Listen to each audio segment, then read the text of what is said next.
के शहर में रेगिस्तान दिखाया जाता है, जहाँ पर आर्मी एजेंट्स की टीम अपने लीडर लू फेंग के साथ एक मिशन पर आई थी। लू आकर वहाँ पर ऑयल फैक्ट्री के लीडर से मिलता है, जो यहाँ पर फैक्ट्री कंट्रोल करने का काम किया करती थी। असल में ऑयल कंपनी की फैक्ट्री के लोग बहुत बड़ी मुसीबत में थे। इन पर हर रोज हमले हो रहे थे और यही वजह थी कि लियो की टीम इनको यहाँ पर बचाने के लिए आई थी। फैक्ट्री की लीडर लू को बताती है कि उसने यहाँ पर 400 लोगों को बचाना है और हमें यहाँ से बचाकर ग्रीन जोन तक पहुँच जाना होगा। इसके बाद हमें गाँव में क्रिस नाम का एक आदमी दिखाया जाता है, जिसके पास उसका भाई आया था। वो कहता है, भाई मैं आपके लिए एक मिशन लाया हूँ, जिसको पूरा करने पर हमें बहुत सारे पैसे मिल सकते हैं। हमें एक बस में कुछ लोगों को अगवा करना है। जब क्रिस अपने भाई की ये बात सुनता है तो उसे मना कर देता है, क्योंकि क्रिस कभी भी कोई गलत काम नहीं किया करता था। इसके बाद हम क्रिस के गाँव में ओवेन नाम के एक आदमी को देखते हैं, जो जमीन से पानी निकालने का काम किया करता था। क्रिस के गाँव में भी पानी की कमी थी। क्रिस अपने गाँव वालों से बहुत प्यार करता था, इसीलिए वो पानी निकालने के लिए ओवेन को बुलाता है। ओवेन अब एक कुएं से पानी निकालने की कोशिश करता है,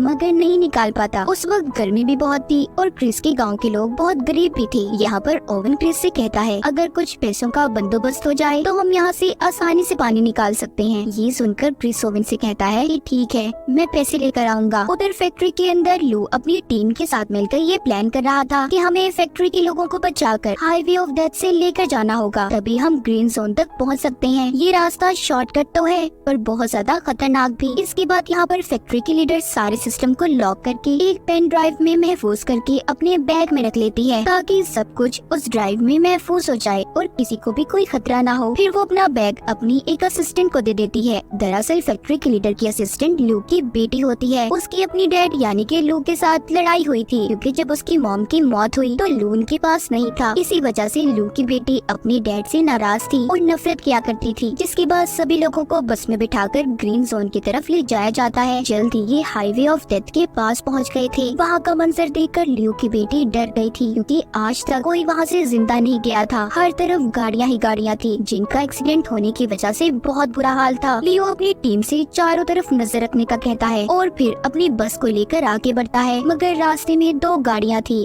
जिसकी वजह से रास्ता रुका हुआ था। ये देखकर लू की बेटी कहती है, हमें बस को यहीं पर रोक देना चाहिए, मगर लू ऐसा करने के लिए तैयार नहीं था। वो कहता है, मैं जानता हूँ ये गाड़ियाँ क्यों खड़ी हैं और हम बस को यहाँ पर किसी कीमत पर नहीं रोक सकते। हमें हर हाल में यहाँ से निकलना होगा। तभी जब ये उस बस को गाड़ियों के पास लेकर जाता है तो एक जोरदार धमाका हुआ था, जिससे बस में बैठे सभी लोग बहुत ज्यादा डर जाते हैं। लू ने फिर भी अपनी बस को नहीं रोका था, वो चलता रहता है। दरअसल ये जितनी भी बसेस थी एक खास किस्म के मटेरियल से बनाई गई थी, इसीलिए इन पर गोलियों और बॉम्ब्स का कोई असर नहीं हुआ था। लू अपनी बेटी को बताता है, ये गाड़ियों का बीच में खड़ा होना दरअसल हमें गुमराह करना था। अब जब ये आगे जाते हैं तो लू देखता है कि रेत का एक बहुत बड़ा तूफान इनकी तरफ बढ़ रहा है, मगर ये उस तूफान से भी नहीं घबराता और बस को लेकर आगे बढ़ता रहता है। तभी यहाँ पर क्रिस की टीम रेत के तूफान का फायदा उठाकर एक बस को हाईजैक कर लेती है, यानी कि उन्होंने उस बस को अपने कब्जे में ले लिया था। जैसा कि हमें पता है कि क्रिस को पैसों की जरूरत थी, इसीलिए वो ये काम कर रहा था। उसने अपने भाई की बात को मान लिया था। जब तूफान के रुक जाने के बाद ये सब अपनी बसेस को रोकते हैं तो लू को पता चलता है इनकी एक बस गायब थी, जिसमें ऑयल फैक्ट्री की लीडर भी थी। तब इसकी टीम में से लड़की बताती है, मैंने उसे दूसरी तरफ जाते हुए देखा है। लू अब यहाँ पर एक हेलीकॉप्टर को बुलाता है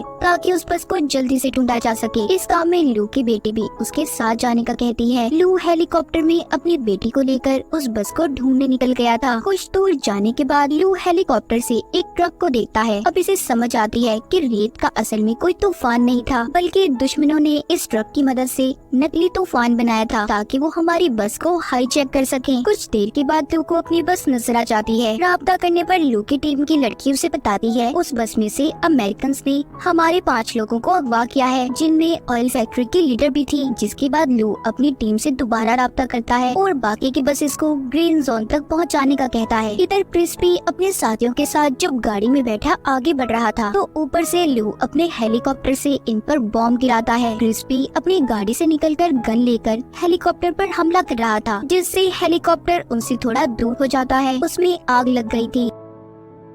क्रिस अपने भाई को अभी खंडर में लेकर आया था, जहाँ पर लाकर उससे पूछता है कि ये किसका मिशन है, मुझे सच सच बताओ जिसमें इतना ज्यादा खतरा है, हेलीकॉप्टर से हम पर बॉम्ब गिराई जा रही है। तभी वहाँ पर ओवेन आता है जो कि क्रिस का दोस्त था। कहता है कि ये मिशन सारा प्लान मेरा था, उसने ऑयल फैक्ट्री के लीडर को भी अगवा कर लिया था। इसका मकसद ऑयल कंपनी के सारे सिस्टम को हैक करके यानी कि अपने कंट्रोल में लाकर, जिससे इसे बहुत सारे पैसे मिलने वाले थे। ऑयल फैक्ट्री के लीडर को भी ये बात समझ आ गई थी कि वो ओवेन ही था जो इनकी फैक्ट्री पर हमले करवा रहा था, ताकि जब हम अपनी जगह बदलकर ग्रीन जोन की तरफ जाने लगे तो ये रास्ते में हमें अगवा कर ले। क्रिस यहाँ पर ओवेन से कहता है तुम इतना बड़ा प्लान कैसे बना सकते हो, और मैं आगे अब इस प्लान में तुम्हारा साथ नहीं देने वाला, मुझे मेरे पैसे दो ताकि मैं यहाँ से जा सकूँ। ओवेन कहता है अभी कुछ और काम बाकी है, जिसके बाद तुम्हें तुम्हारे पैसे मिल जाएंगे। क्रिस का भाई भी यही कहता है कि अभी कुछ काम बाकी है, मगर क्रिस किसी की परवाह ना करते हुए कहता है कि अगले 2 घंटे के अंदर अंदर मुझे मेरे पैसे चाहिए। इतना कहकर वो वहाँ से चला गया था। क्रिस के जाने के बाद उसका भाई ओवेन से कहता है कि हमें अब उसके बगैर ही काम करना होगा, मगर ओवेन यहाँ पर उसके साथ गद्दारी करता है।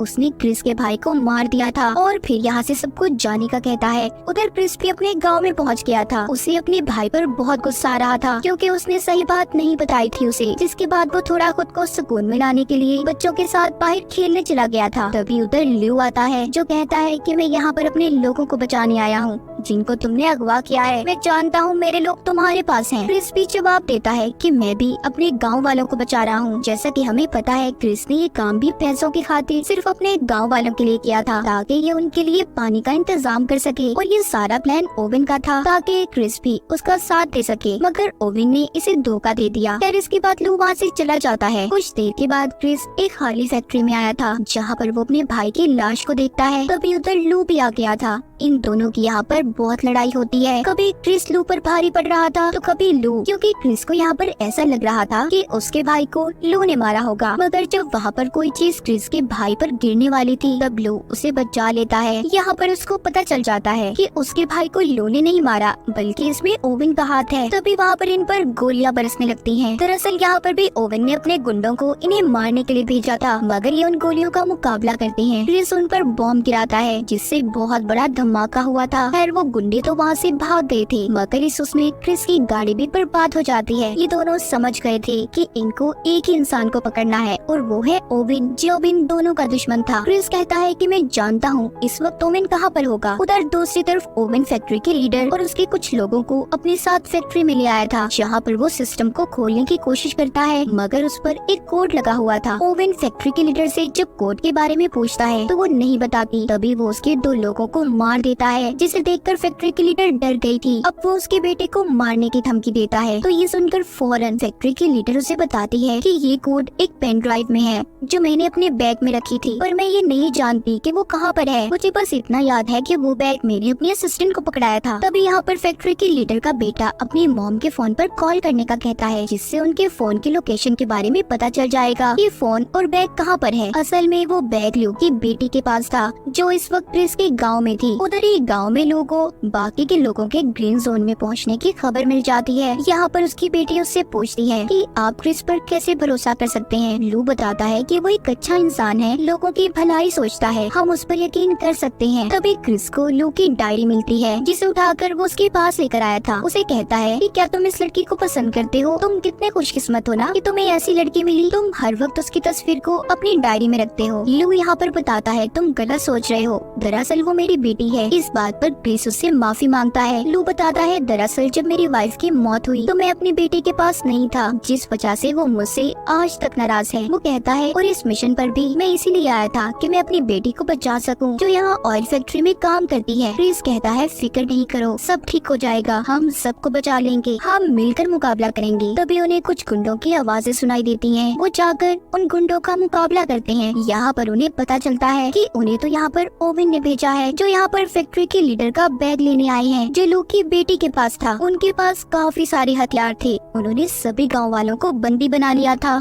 और अब वो फैक्ट्री के लीडर का बैग भी मांगते हैं जिसमें पेन ड्राइव थी जिसमें सिस्टम का कोड लॉक था। क्रिस उन्हें वो बैग दे देता है, जिसे लेने के बाद वो वहाँ से चले गए थे।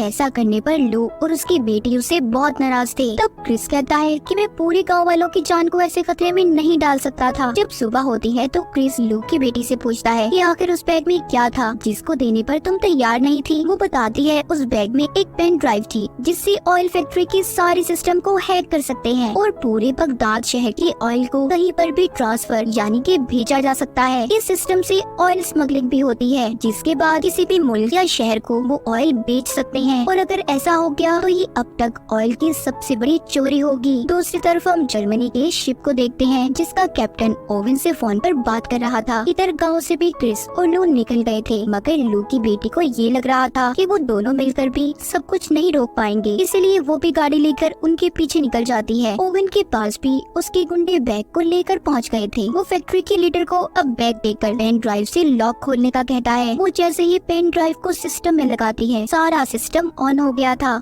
यानी कि चलना शुरू हो जाता है। ओवेन उस जर्मनी के शिप में ऑयल भरवाने का कहता है मगर इस काम में 24 घंटे लगने थे। कुछ वक्त के बाद क्रिस और लू भी अपने ट्रक पर ओवेन के पास फैक्ट्री में पहुंच गए थे। वो उसके गुंडों का मुकाबला कर रहे थे। लू एक पाइप पर चढ़कर बड़े ही शानदार तरीके से ओवेन के आदमियों को मार देता है। ये सब कुछ ओवेन भी छुप कर देख रहा था। वो अपने आदमियों से कहता है कि हमें जल्दी यहाँ से निकलना होगा क्योंकि उसका काम अब पूरा हो गया था। जर्मनी के शिप में ऑयल भरा जा चुका था। क्रिस भी फैक्ट्री के अंदर जाता है। वो आकर गुंडों को मारने लगा था। तभी उसकी नजर बाहर जाती है। वो देखता है कि ओवेन यहाँ से भाग रहा है। अब वो दौड़ते हुए उसका पीछा करता है। तभी रास्ते में उसे लू की बेटी मिलती है जो गाड़ी लेकर इनके पास पहुँच गई थी। ये दोनों मिलकर अब ओवेन का पीछा करते हैं। इधर लू फैक्ट्री में ओवेन के गुंडों का मुकाबला कर रहा था। वो एक एक करके सभी को मजा चिखाता है। वहाँ पर अब ऑयल फैक्ट्री की लीडर आती है जो कहती है कि सब कुछ बर्बाद हो गया। उन्होंने पेन ड्राइव से ऑयल की चोरी कर ली। हमें इतने बड़े नुकसान को रोकना होगा। उधर रास्ते में क्रिस जब ओवेन का पीछा कर रहा था तो वो अपनी गाड़ी को जंप करता है। उसके पीछे लू की बेटी भी गाड़ी को हवा में उड़ाती जंप करवाती है मगर उसकी गाड़ी का एक्सीडेंट हो गया था। क्रिस गाड़ी की ऐसी हालत देखकर लू की बेटी पर गुस्सा करता है। तभी वहाँ पर लू भी एक ट्रक को लेकर पहुँच गया था। फिर वो दोनों भी उस ट्रक में बैठकर उसके साथ आगे बढ़ते हैं। क्रिस लू को ओवेन तक पहुँचने का शॉर्टकट रास्ता बताता है। फिर ये उस ट्रक से रॉकेट लॉन्चर छोड़ने लगते हैं। दरअसल ये वही ट्रक था जिससे नकली तूफान को बस को हाईजैक करने के लिए बनाया गया था। क्रिस अब ओवेन तक पहुँच जाता है। वो तेजी से लाकर अपने ट्रक को उसके ट्रक में दे मारता है जिससे जोरदार धमाके होते हैं। ओवेन की गाड़ी दूर जाकर गिरी थी। ओवेन काफी जख्मी हो चुका था। वो जब क्रिस को देखता है तो अपनी गाड़ी को लेकर वहाँ से भाग जाता है। लू ने वापस क्रिस को अपने ट्रक में बुला लिया था। क्रिस अब ट्रक से लटक गया था। वो रॉकेट लॉन्चर की स्पीड से ओवेन की गाड़ी के पास आ जाते हैं जिसकी वजह से उनका ट्रक भी काबू हो गया था। वो एक रस्सी को ओवेन की गाड़ी से बांधकर अपने ट्रक को खाई में गिरा देते हैं और खुद उस रस्सी के सहारे लटक गए थे। ये देखकर ओवेन उन पर हंस रहा था मगर गाड़ी पर वजन ज्यादा होने की वजह से ओवेन की गाड़ी भी खाई में गिर जाती है। लू ने उस रस्सी को छोड़ दिया था। वो अपनी बेटी के साथ एक पत्थर पर जाकर गिरता है और ओवेन अपनी गाड़ी के साथ खाई में गिरकर मर गया था। यहाँ पर लू और उसकी बेटी तो बच चुके थे। ये दोनों देखते हैं कि इन्हें क्रिस कहीं पर नजर नहीं आ रहा।